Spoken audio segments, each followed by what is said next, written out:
गजराज तारो तेने आवने को जावने को खावने पकावने को मीराबाई तारी है। नरसिंह मेहता को तारो वही वार संवारने को, वेदन सुनावने को जय देव तारो है। हे नाथ, गजराज तारो तेने आवने को जावने को। बहुत सुंदर पंक्ति है। आपने गजेंद्र को क्यों तारा? इसको कहते हैं व्याज स्तुति। क्या कहते हैं? जोर से बोलो। व्याज स्तुति का मतलब क्या होता है? नोचते हुए स्तुति करना। ठाकुर जी को छेड़ते हुए स्तुति करना। ऐसे करते हैं ना हम लोग कई बार। हाँ, पिताजी से कहते हैं आपको तो वही ज्यादा प्यारा है, मैं तो प्यारा हूं नहीं। इस प्रकार हम पिताजी से कभी कहें, मां से कभी कहें। इस प्रकार भक्त ठाकुर जी से क्या कहते हैं? बोले आपने गजेंद्र को क्यों उबारा? तब कह रहे हैं गजराज तारो तेने आवने को जावने को। बोले आपको सवारी करनी थी उसकी, आपको लगा बढ़िया गाड़ी मिल जाएगी, हाथी, इसको उबार दो। आपने उसकी रक्षा कर दी, वैकुंठ ले गए, उस पर बैठ के घूमते हो आप पूरे दिन। मतलब आपका कोई ना कोई काम जब बनता है तभी आप कृपा करते हो, बिना काम के आप कृपा नहीं करते। और अपना नाम रख दिया कृपालु, भक्त वत्सल कृपालु। आप बिल्कुल भक्त वत्सल कृपालु नहीं हो। ठाकुर जी से ऐसे नोक झोंक करते हुए भक्त कहता है गजराज तारो तेने आवने को जावने को। आपने आने जाने के लिए गजेंद्र को तारा, और खावने पकावने को मीराबाई तारी है। वैकुंठ के रसोईया आजकल बढ़िया भोजन नहीं बना रहे थे, तो आपको बड़ी लगी क्या करें, कोई बढ़िया भोजन होना चाहिए। तो आपने देखा भारत में सबसे बढ़िया भोजन कौन बना? मारवाड़ी बहुत बढ़िया भोजन बनाते हैं। राजस्थान के लोग बहुत अच्छा प्रसाद बनाते हैं। सोई महाराज आपने मेवाड़ की, मेड़ता की मीराबाई को चुन लिया। बोले हाँ चलो ठीक है, थोड़ा बहुत भोजन खाती, इसको तार दो। क्या करेगी? वैकुंठ में आके बढ़िया बढ़िया रोटी बनाएगी। अब हम तो मध्य प्रदेश में बैठे हैं, लेकिन मारवाड़ी लोग क्या बढ़िया भोजन पाते हैं। एक से एक सामग्री बनती है उनके यहाँ, ऐसी ऐसी सामग्री की सुने ही नहीं हो नाम। बोले आपने भोजन करने के लिए, बढ़िया बढ़िया भोजन पाने के लिए मीराबाई को तारा, और गजराज तारो तेने आवने को जावने को खावने पकावने को मीराबाई तारी है। नरसिंह मेहता को तारो वहीवार सवारने को। नरसिंह मेहता को क्यों तारा? बोले बहुत दान दक्षिणा चढ़ती है मंदिरों में, तो एक वो भी होना चाहिए, मुनि हिसाब किताब रखे, कहां कितना चढ़ रहा है, पूरी लेखा जोखा रखे। आप तो पूरे दिन यूं ही खड़े रहते हो, आपका ध्यान तो जाता नहीं कौन कितने चढ़ा रहा है। तो एक व्यक्ति मुनि में रहना चाहिए ना, दिखता रहे, आपका सारा व्यापार संभाले। नरसिंह मेहता को तारो वहीवार सवारने को, और वेदन सुनावने को जयदेव तारो है। जयदेव महाप्रभु, महाकवि जयदेव बहुत सुंदर सुंदर रचनाएं सुनाते थे, इसलिए आपने उनको तार दिया ताकि वो बैठ करके आपको सुंदर सुंदर रचनाएं सुनाया करें, वेद सुनाया करें। ठाकुर जी आप निष्काम किसी को नहीं तारते हो, सबसे आपकी कोई ना कोई चीज पूरी होती है। और रैदास तारो तेने चामड़ा मधावने को। बोले रैदास को क्यों तारा? बोले वो जूती बनाने का काम करते, बढ़िया बढ़िया सुंदर जूती बना बना के आपको पहनाएंगे, कभी पादुका बना के पहना देंगे, कभी सुंदर आपके लिए कुछ ना कुछ। सबसे देखो ठाकुर जी आप भी कम, आपके अंदर भी निष्काम नहीं है, आप भी कामना से ही भक्तों को तारते हो। ठाकुर जी बोले ऐसी बात नहीं है। तो बोले ठीक है, तो फिर एक काम करो। बोले क्या? मुझे तार के दिखाओ, क्योंकि मुझे कुछ नहीं आता, मैं आपके किसी काम का नहीं हूं, मुझे तार के दिखाओ। मोहे तारो वा में आपकी भलाई है। मुझे कुछ नहीं आता, रोटी बनवाओगे तो श्रीलंका का नक्शा बना दूंगा, सब्जी बनवाओगे तो क्या बने कुछ समझ नहीं आएगा, वस्त्र बनवाने को कह दोगे तो नाथ चित्रे बना दूंगा, श्रृंगार करने को कह दोगे तो पता नहीं क्या से क्या आपको बना दूंगा। मैं आपके किसी काम का नहीं हूं, मैं तो पैर पे पैर धरे पड़ा रहता हूं, महा आलसी जीव हूं, मुझे तारो। अगर मुझे आपने तार दिया तो मैं कहूंगा कि हां आप निष्काम भक्त वत्सल हो। ऐसी जिद आई कभी मन में? ऐसी जिद कभी हुई मन में? ना।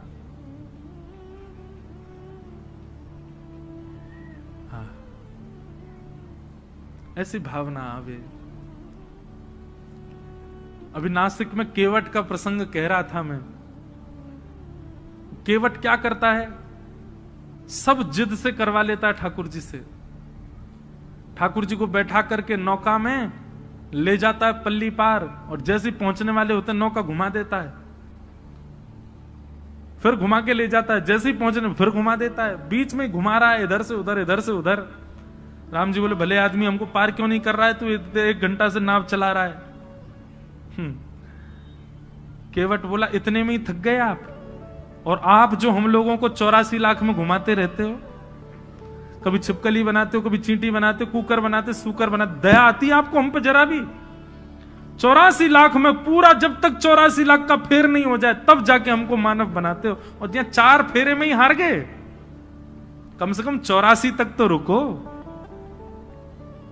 राम जी के नेत्र सजल हो गए। तो बंधु, ये मुझे ऐसी वाली भक्ति बड़ी प्रिय लगती है वैष्णवों की, जो ठाकुर जी से ऐंठ करके, ऐंठना समझते हैं, ऐंठ करके मतलब थोड़े जो है हमारे ब्रज की एक सवैया है, हम श्री राधे जू के बल अभिमानी। हमको किसका अभिमान है? बोले किशोरी जी के बल का अभिमान है हमको। हम श्री राधे जू के बल अभिमानी, टेढ़े रहे मोहन रसिया सो बोलत अटपटी वाणी। ठाकुर जी से अटपटी वाणी बोलते हैं किशोरी जी के, बल अभिमानी। ठाकुर जी काय बात को इतरा रहो भैया, इतनो ऐंठ के काय को बोल रहा? बोले जाने ना है, किशोरी जी की कृपा है हमारे ऊपर, चुप रहियो लाला, कुछ बोल मत जाइयो। ठाकुर जी अच्छा अच्छा अच्छा क्षमा। तो ये ऐंठ करके भक्ति करने वाले ये मुझे बड़े प्रिय लगते, पर ये जबरदस्ती ऐंठने मत लग जाना, कल से भ्रकुटी टेढ़ी कर देंगे, त्रिलोकीनाथ हैं वो। जब भाव आए, जब उस स्थिति में आओ, तब की बात अलग है।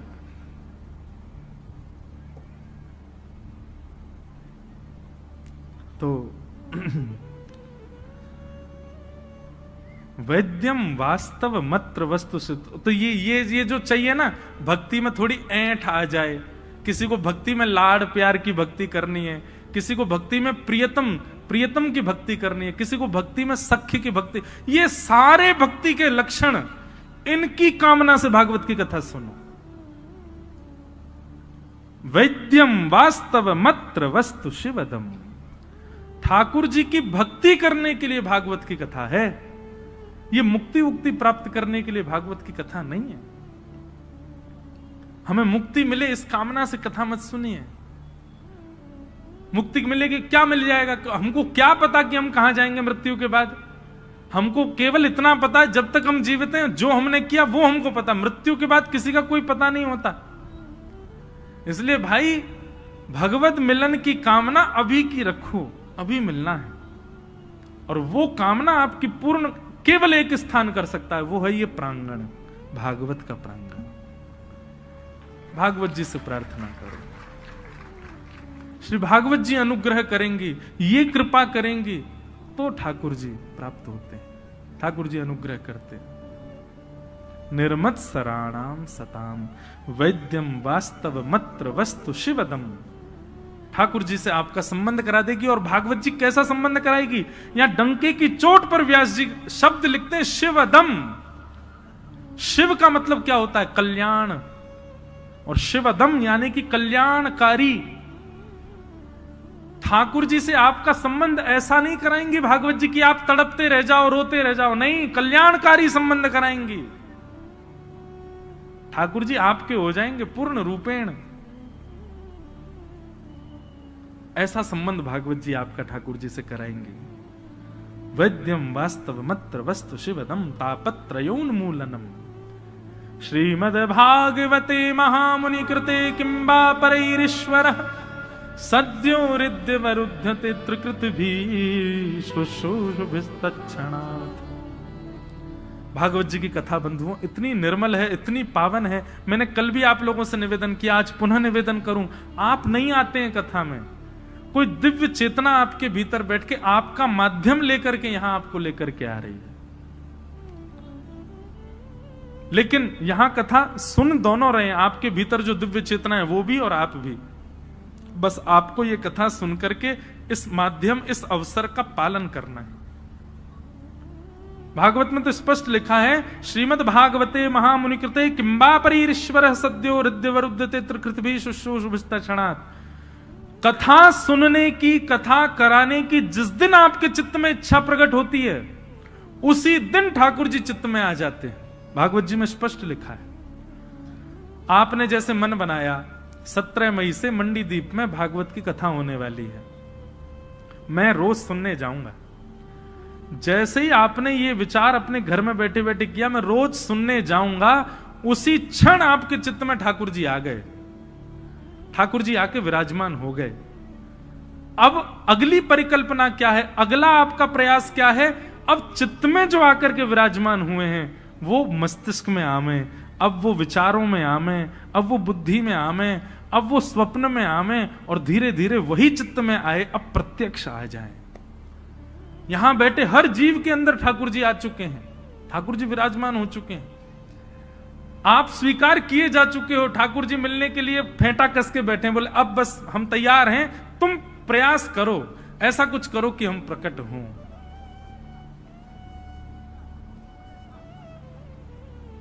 और वो कैसे करना, वो भागवत में बताई जा रही है। दुनिया भर के हम पॉइंट्स बता रहे हैं, उन्हीं का पालन करने लग जाओ, वही चित्त में आए ठाकुर जी, प्रकट हो जाएंगे। तो भागवत का सबसे बड़ा फायदा यह कि ठाकुर जी आ गए हैं, बस अब आपको इतना प्रयास करना है कि वो चित्त से प्रकट होकर के सन्मुख आ जाएं। वैद्यम वास्तव मत्र वस्तु शिवदम तापत्र योन्मूलनम श्रीमद् भागवते महामुनि कृते किंबा परीश्वर सद्यो हृदयवरुध्यते त्रिकृतभि शुश्रूषुभिस्तक्षणात्। स्वामी श्री हरदास जी महाराज ने अपने चित्त के ठाकुर जी प्रकट किए, आज वृंदावन में सबको दर्शन दे रहे हैं। श्री वृंदावन बिहारी लाल हितहरिवंश महाप्रभु, कल उनका उत्सव है, कल एकादशी है ना, कल महाप्रभु श्री हितहरिवंश महाप्रभु जी का उत्सव है। कल उनका चरित्र थोड़ा सुनाएंगे कथा में, जिन्होंने श्री राधा वल्लभ लाल जी को प्रकट किया। मुझे विदिशा में कथा करने आया था, तब भी भोपाल से कई वैष्णव आए, वो मेरे को देखते ही बोलते श्री हरिवंश। तो मैं देखता, मैंने कहां से? बोले भोपाल में राधा वल्लभ मंदिर। मैंने कहा भोपाल में राधा वल्लभ जी कहां से आए? आज भी कई वैष्णव आए और भी कई, तो परसों हम श्री राधा वल्लभ जी का दर्शन करने जाएंगे जो भोपाल में विराज रहे हैं। और वहीं हवेली भी है ठाकुर जी की, वहां श्री गोवर्धन नाथ जी का दर्शन भी करेंगे। हितहरिवंश महाप्रभु के चित्त के ठाकुर जी प्रकट होकर सबको दर्शन दे रहे हैं, श्री राधा वल्लभ लाल। वैसे तो वो महादेव के ठाकुर जी हैं, पर महाप्रभु जी ने उनको विराजमान किया वृंदावन में। गोपाल भट्ट गोस्वामी, उनका भी अभी उत्सव आ रहा है, श्री राधा रमन लाल जी का, बुद्ध पूर्णिमा। कितने सुंदर सुंदर अवसर। आचार्य की जयंती भी कथा में पड़ेगी और ठाकुर जी की जयंती भी कथा में पड़ेगी, ठाकुर जी का उत्सव भी कथा में आएगा। तो अपने आप ये क्रम बन रहे हैं। सबके चित्त के ठाकुर जी प्रकट हुए, अब हमारे चित्त के ठाकुर जी भी प्रकट हों, वह भी अनुग्रह करें, कृपा करें। उसके लिए भागवत की कथा सुनो। पिबत भागवतम निगम कल्प तरोर गलितम फलम सुख मुखादमृत द्रव संयुतम पिबत भागवतम रसमालयम मुहुर्हो रसिका विभावुका। श्रीमद् भागवत क्या है? वेद रूपी वृक्ष का पका हुआ फल है श्रीमद् भागवत।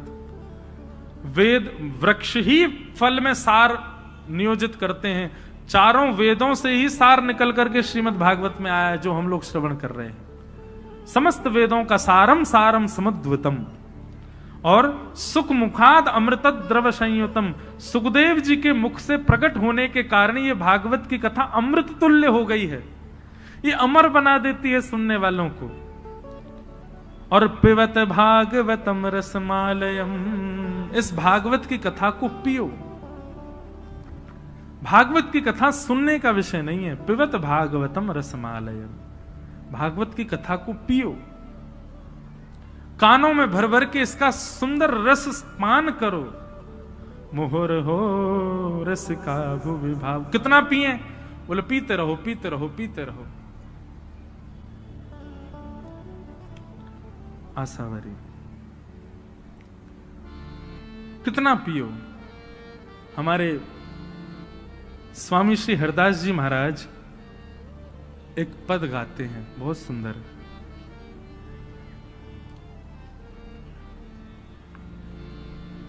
अगर हमको एक हमारा भाव है कि हम भजन कम गाते हैं, पद की ज्यादा इच्छा होती है कथाओं में गाने की।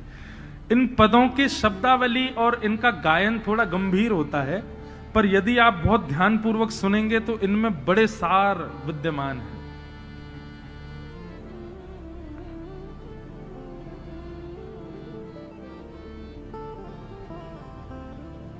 श्री वृंदावन बिहारी लाल जी को जिन्होंने प्रकट किया, ऐसे श्री स्वामी हरदास जी महाराज एक बहुत सुंदर भाव कहते हैं।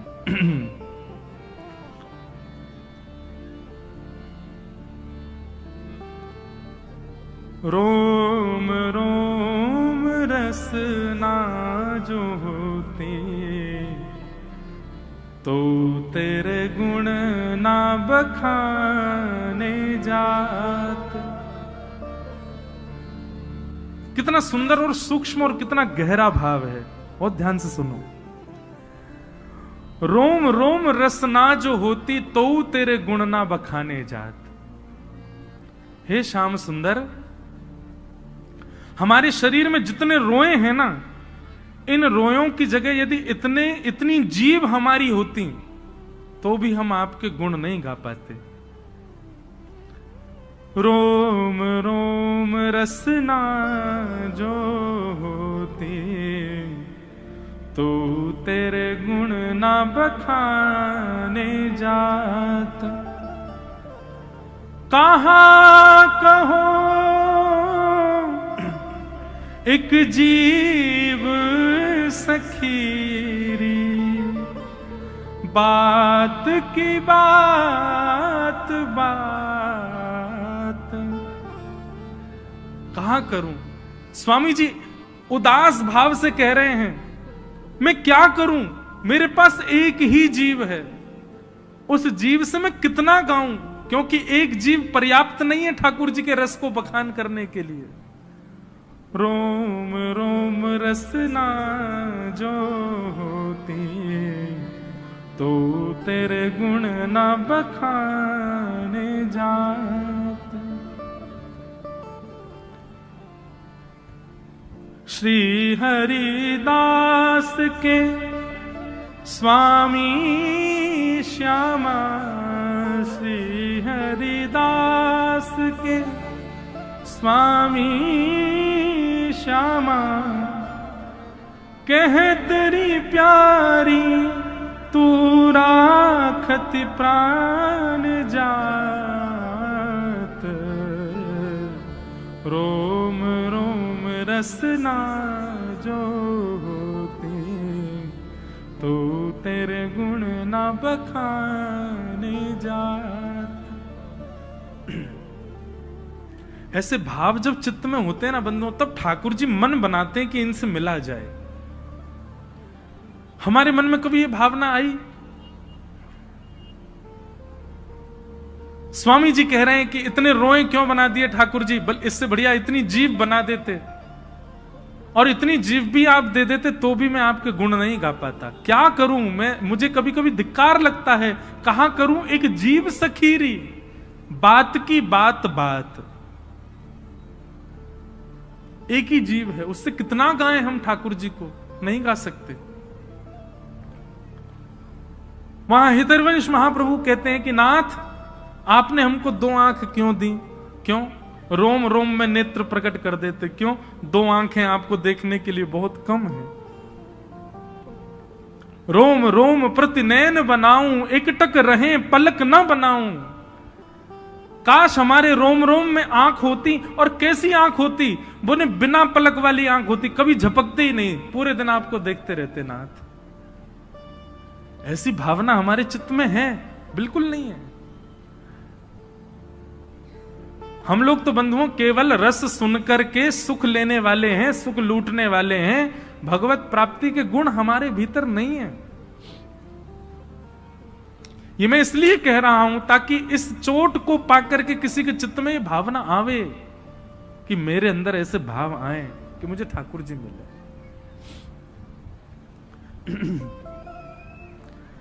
लोग जब मुझसे सुबह मिलने के लिए आए, आज भी 2 दंपति आए, संभवतः बैठे होंगे, उन्होंने आकर के मुझसे एक बात कही कि महाराज जी हम दोनों डॉक्टर हैं, पर कृष्ण भक्ति ऐसी चढ़ रही है, भक्ति ठाकुर जी की ऐसी हो रही है कि हम अपनी डॉक्टरी, जो हम डॉक्टर हैं, अपने पेशे पर ध्यान नहीं दे पा रहे।